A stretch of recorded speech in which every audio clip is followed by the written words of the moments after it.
Welcome to the Paper Crafters Library. In this video, I'm going to show you how to create this Butterfly Miss You card, which features Stampin' Up's Papillion Potpourri stamp set.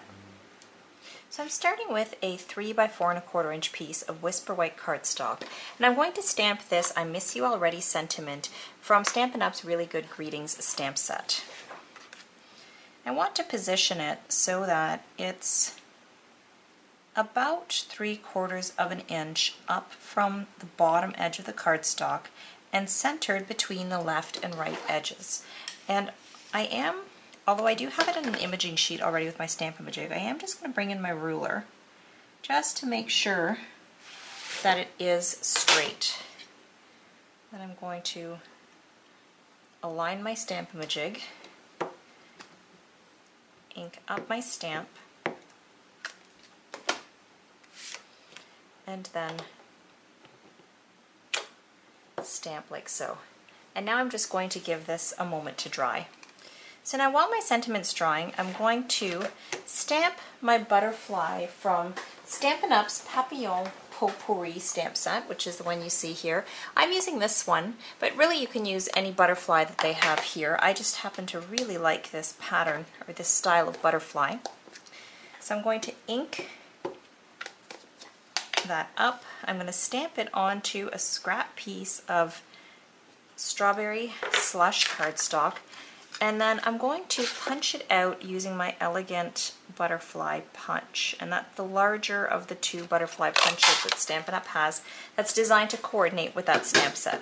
So here you can see what that looks like.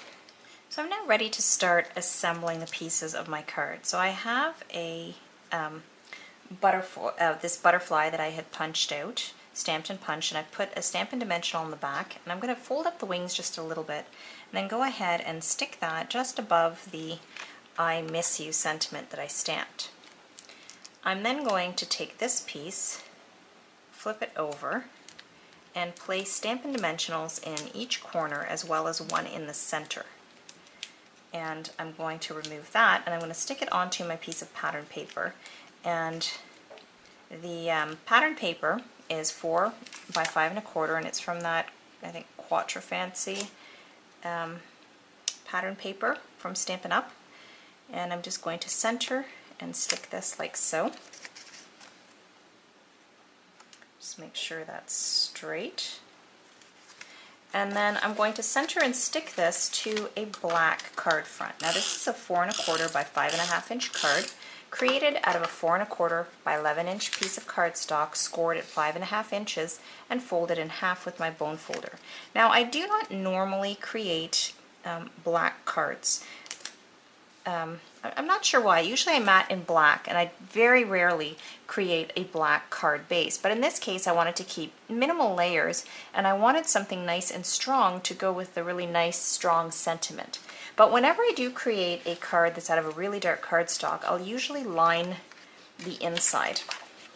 So here I've got some Whisper White cardstock that I've cut to 4 by 5¼ inches.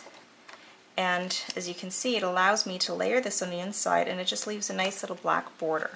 And I like to put one on the inside front as well. So now the last thing I want to do is add just a tiny little bit of sparkle. And for that, I'm going to use a couple of these small rhinestones. And as you can see, I've just cut apart this border that I have here, and then I'm going to carefully pick them off with my tweezers, and I'm just going to align them one on top of the other at the center of the butterfly, just to give it a little bit of sparkle. So there you can see our project is now finished. If you enjoyed this video, you enjoy the way we teach, and would like to learn even more, we invite you to check out the Paper Crafters Library. Whether you are a beginner looking to learn the basics or an advanced paper crafter looking to learn new skills and techniques, you'll find it all here.